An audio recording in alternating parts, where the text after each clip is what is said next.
Good day, and welcome to another edition of the Military and Foreign Affairs Network. I am your host, the voice of reason. So, in this episode, I wanted to talk about what the methods are, the technologies that exist to stop drones. And I've actually done a previous video on this.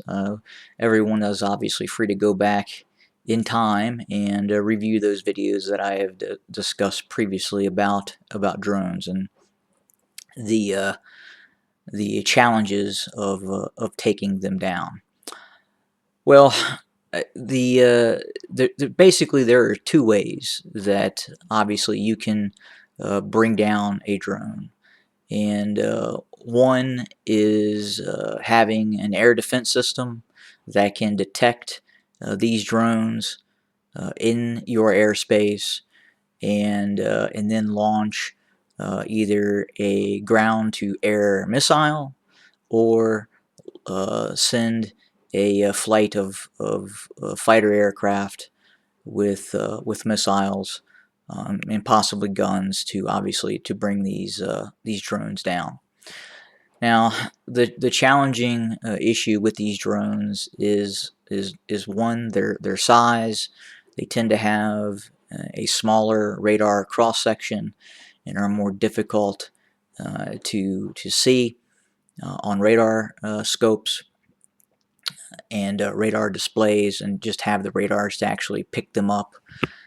That was one of the issues that we were seeing inside of over Karabakh in Armenia. The Armenians were having great challenges intercepting these drones and bringing them down with success. And there are many videos where you can see in a Zeri drone system, a Turkish drone, quite literally very close, within probably just a few miles of a of an Armenian air defense system, and that includes the vaunted S-300 and other systems as well that were kind of designed to bring these systems down. And then again, the problem is that radar cross section and the size of these aircraft make them hard to detect at times on radar. And they also do not have a great thermal signature to be engaged with man-portable air defense systems that detect the heat signature of targets, such as maybe a fast-moving jet, which generates a lot of heat, and then obviously helicopters as well. So that is the challenge of identifying these aircraft over an area and then bringing them down. Now, the probably the best way, if you are a technological advanced nation, would be to bring them down by simply severing the data link. There has to be a person kind of in the loop that is operating the weapons payload, and they are operating the optics that are looking around and looking for targets. And if you are able to sever that real-time feed where that person who is operating that system, then the system is useless. Outside of an artificial intelligence inside the aircraft that has the ability to fly around and locate targets, I mean that is eventually on the way and is probably not too far off. But for right now, there has to be a person in these ground control stations looking for targets and engaging targets. And if you cut that data link where they are not able to see targets, they're useless. And at the same time, you could also possibly bring down the aircraft, the pilot of the aircraft who is navigating the aircraft. In some cases, they're kind of on an autopilot mode.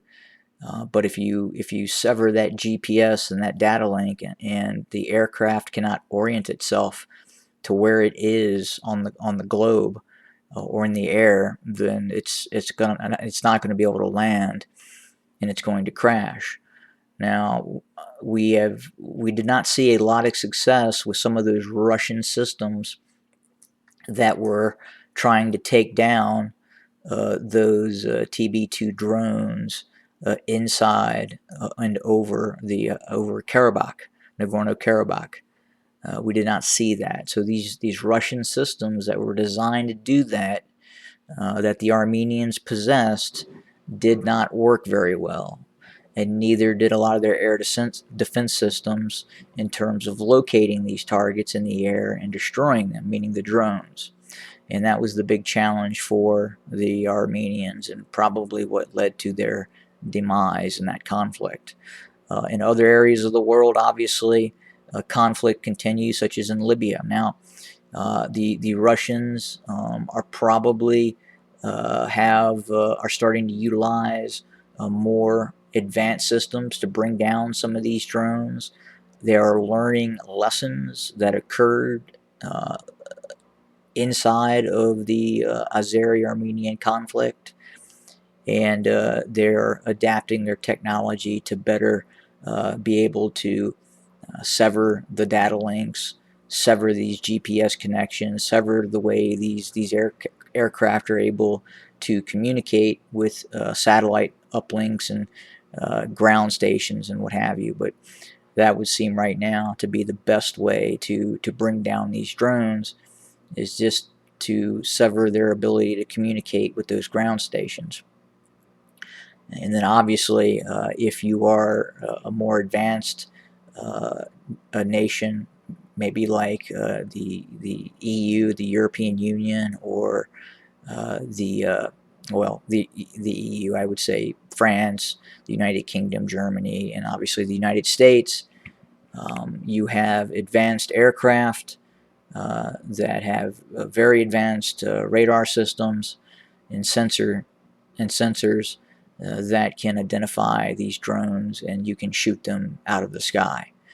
So that is another option. But unfortunately, if you are more of a third world military without great technology backing you, these drones are really going to cause problems for you.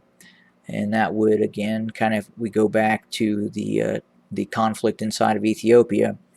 If drones are introduced on a mass scale, like they were in the Armenian Azeri conflict, that could be very problematic for the Tigrayan Defense Forces.